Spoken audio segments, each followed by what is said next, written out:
All right, let's go out on our guest line here and bring in our pal, our beat reporter, the beat reporter you need, Mr. Eliot Shorr-Parks. Eliot Shorr-Parks' call is sponsored by Dr. Lori Gerber. Her proprietary Real 3 method provides a roadmap to more energy, sharper focus, and better hormones. Personalized care that helps you age your way at mydrlori.com. ESP, how you doing, pal? What up? Getting ready to head to the train here for maybe the two most important days of this Eagles season. So I can't wait to get up there for these practices.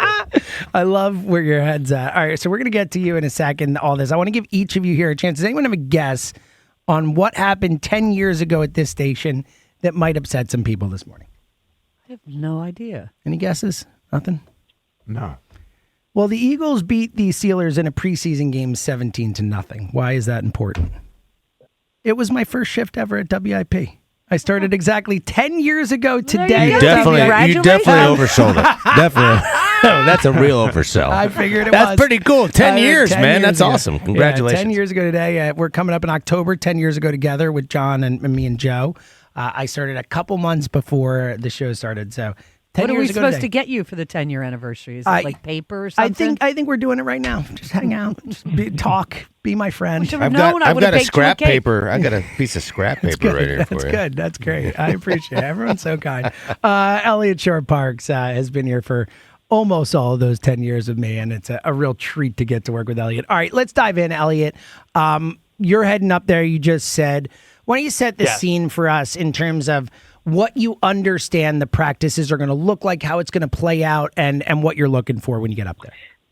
Yeah, so these are probably the two most important days, without question, of at least the training camp part, because the first team offense and first team defense are going to get the best work that they'll get prior to week 1 against Washington. I expect the first team over these next 2 days to get a ton of reps. Like, it wouldn't shock me if they get 60, 70 reps against the Patriots. A lot of full field, full competitive drills, a lot of situational football, third down, red zones, and then how they always end these joint practices. Last session of the day, all 160 players or whatever it is watching. Offense on the field, defense on the field. They start at the 35, full go. So I'm excited obviously there's a lot to look forward with these, but it'll be our first real look, like really good look at where this 2026 Eagles team is at after 12 training camp practices. Are they, no one knows how much they'll open it up, but Eliot, have you been able to tell in previous years with the joint practices?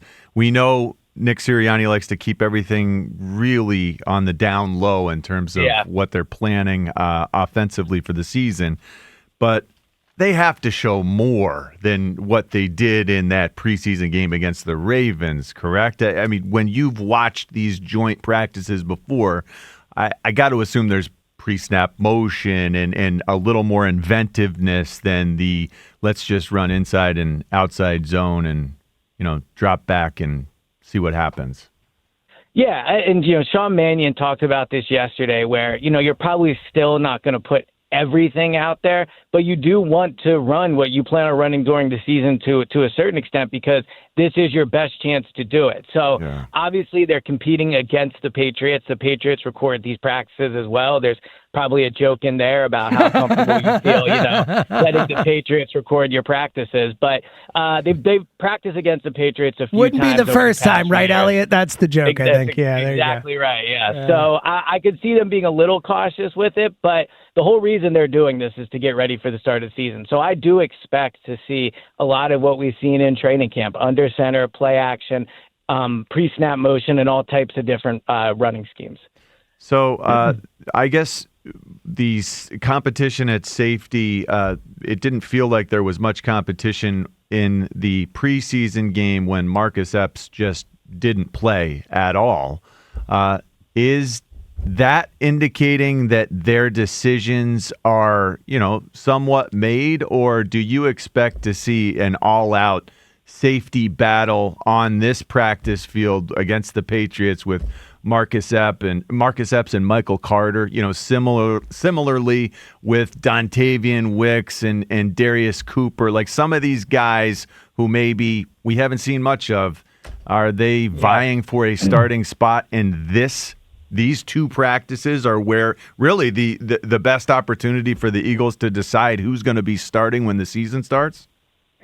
Yeah, so definitely at safety, I think that competition is still very much up in the air. Michael Carter had a good practice yesterday. He picked off Jalen Hurts in an 11-on-11 drill, got in front of Quez Watkins, kind of beat him to the spot, and picked the ball off. So he's had a good few days of practices. And then in terms of receivers, Dontavian Wicks, he had a good day as well. Now, like in terms of who wins the competition, obviously one guy will get more snaps, and that matters, right? But these are guys that are going to rotate in and out. They're going to put Michael Carter on the field. They're going to put Dontavian Wicks on the field. Darius Cooper will get on the field. Marcus Epps will get on the field. So I think the real takeaway in terms of, you know, what we've seen so far in camp is the safeties have played really well, and I think the receivers, for the most part, have been impressive. But, yeah, no doubt these next 2 days are going to be huge in deciding week one who's out on the field more. Ty Robinson came out of nowhere for me. I mean, I almost forgot the guy was on this team at times last season. He looked outstanding against the Ravens. Did he make a case to move up through the rankings? I mean, was he a guy at risk who is now it doesn't feel like we're incredibly deep at D tackle. It feels like he can do some stuff. Feels like he might have won some real playing time. Does that continue against the Patriots based on what you've seen early this season? Yeah, so the defensive tackle position is an interesting one because a lot of teams would kill to have the top three of Jalen Carter, Jordan Davis, and Moro Jomo. But you're right, after that, there is probably a pretty significant drop-off. And Ty Robinson, a fourth-round pick last year, was one of the older players they drafted, really one of the older players in the draft overall, was expected to be an immediate contributor last year, and that didn't happen. Byron Young ended up taking a lot of his snaps, and he barely got on the field. So he had a quiet training camp really up until about a week ago. And you're right, seeing him on that, I think it was the first snap of the game, or it was at least the first series, get right into the backfield against the Ravens and get after the quarterback is huge. So I think he is competing for a roster spot. I think, you know, as we can all acknowledge, when you're a fourth-round pick in your second year, you're going to get the benefit of the doubt or at least a little extra room to struggle because they want to keep you. And I think he's starting to do enough where you can justify keeping him. When did the Eagles change gears from, okay, Makai Lemon, we need to make sure you're fully healthy before you come back?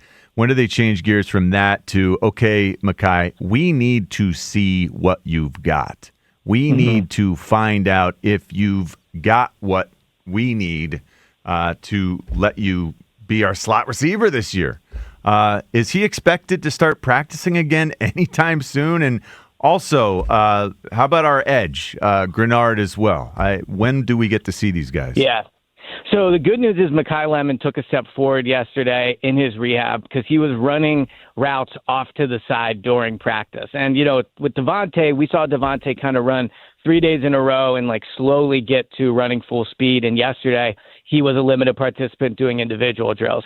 Makai, at least to what we're allowed to see, was like right into full running yesterday. He was cutting, he was running routes. So I was actually surprised how much running and, you know, the intensity in which he was running yesterday. So I don't think he'll practice against the Patriots. Maybe he does individuals, but I think that he won't be doing anything too serious. And I think with Makai, basically where they're at is, you know, Dontavian Wicks is playing well. Darius Cooper is playing well. Elijah Moore is playing well. Hollywood Brown had a last probably rough week, but was playing well before that. So, you know, that's not the most electric group of receivers there is, but I don't think that they're looking at Makai and saying, hey, we need you to come in week one and help save the offense. I think they have seen enough. They're going to try to run the ball. Obviously, the tight ends will be involved where they're hoping they have enough where they don't have to force Makai in because let's be real, like trying to force the ball to Makai week one after he misses almost all of training camp is really not a recipe for success. So I think it's going to be a somewhat slow start for Makai. Yeah, let's not force it to anybody. I can't believe they wouldn't be, well, I'm not going to say anything. Hopefully we can see him soon. Are guys secretly vying for A.J. Brown? Does this team have it out for A.J. Brown, despite, you know, not saying much? We all know that he's going to be practicing. They are going to be tackling. What's that going to look like? Yeah. Well, I know people in Philly don't like to hear this anymore, but the Eagles players like A.J. Brown. I'm not saying 100% approval rate. I don't think any teammate, maybe besides like Brandon Graham or Jason Kelsey, ever had 100% approval rate. But the guys on defense really speak highly of him. Nolan Smith yesterday was talking about A.J. and saying, great teammate, great person. Quinyon Mitchell and Cooper DeJean, huge A.J. Brown guys. They worked together a ton after practice over the years. They credit A.J. for how good they were able to get so quickly. But there are new guys in the secondary, right? Makuba doesn't have a long history with A.J. Tariq Woolen doesn't have a long history with A.J. So there is no question it's going to be an emotionally charged practice. Like, there's still tension, I'd imagine, between the Eagles and A.J. A.J. wants to play well. The Eagles want to show that they don't miss A.J. And I know 2 days won't be the ultimate decider and all of that, but I definitely think, despite the fact that, they still like A.J. in that locker room, you are going to see very competitive practices, especially with A.J. And, Quinyon likes him, but Quinyon's a competitive guy too. So there's a reason this is the most anticipated part of the season, and I can't wait to get there. There's going to be a lot of trash talking because isn't Quinyon a trash talker anyway? Quinyon, remember that was a trash route he said to A.J. when he ran his first route against him. So, yeah. Did you see the clip that went viral? I'm assuming that you did, with Drake Maye and A.J. Brown, where some people are saying Drake Maye is already rolling his eyes at A.J. Brown. That clip is like insanely being misinterpreted, which is fine. It's the internet. But like, some people are saying they're talking about Jalen Hurts. Some people are saying that was ridiculous. Maye. There's no sound. There's no sound. Like, some people are saying Drake May's rolling his eyes. Who knows what they're talking about? But look, I love Twitter for that reason, but I wouldn't take that video too seriously. Let me ask you about the Drake Maye thing, though. What do you make of Drake Maye saying his comment about, he was asked about keeping wide receivers happy, and he says winning is what keeps everyone happy. That should be all that matters and all that. And we know AJ in his first year here, up 38-7 in a playoff game, was complaining. What do you think of Drake May's comments there and what he's going to see from AJ? Yeah, I think he's in for an interesting ride. I mean,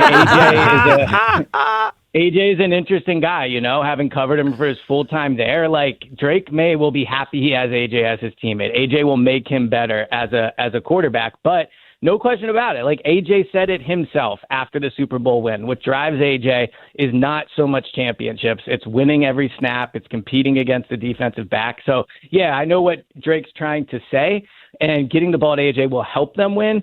But, yeah, I mean, there's a reason they put their lockers next to each other in New England. Like, they know that relationship is an important one, and it'll be an interesting one to watch from afar. I can't wait. I can't wait to hear about it through you. Yeah, you're important to us, Eliot. You're going to be the most important person on this station this week. Yeah. All right, Eliot. Last thing before we get you out of here. Is there anyone we haven't talked about who you think it's an important 2 days for? Someone who you're going to really be keeping your eye on? It's a good question. I mean, normally when you ask this about training camp, it's about the backups, right? It's about roster battle depth, and it's about guys competing for roster spots. But these next 2 days really are about the starters. So without question, the thing I'm most excited to see these next 2 days is how well do they pass the ball. Like, I think they've looked decent at times passing the ball in camp. There's been days, and James, because we do the pod, like, I come back from practice and I feel really good about what I've seen. And then there's days where I just flat out don't. So going up against a good Patriots defense that has good players in the secondary, right? Christian Gonzalez and those guys. Kevin Byard. Yeah, exactly. Like, seeing how well they pass the ball, to me, I think is huge. Like, so Dontavian Wicks, Devontae Smith, does he do team drills? So obviously I'll be picking who wins and loses these practices. So I'm just, excited to see. And if you are the sole decider Scorekeeper of that too. Yeah, exactly. Yeah, so there's 10-3 over the Nick Sirianni. Some people are saying Jalen Hurts is the most important up there. Some people are saying Sean Mannion. We all know it's you with the actual decision of who wins and who loses. Well, and remember, I'm the only one that gets to decide. Yes, so if you see other people trying to say it, yes, exactly. I love this. No, it's the passing offense. That's what I'm most excited about. All right, everyone follow him at Eliot Shorr-Parks on Twitter. I'm sure there will be many tweets from up there, and we will have Eliot on the show multiple times over the next few days to tell us what he's seeing, what he's hearing, all that good stuff. All right, thanks, Al. Hey, and congrats on 10 years, man. The station's a better place for having you. So Thanks, buddy. Thanks, buddy. I'm very happy I get to hang out with all you people.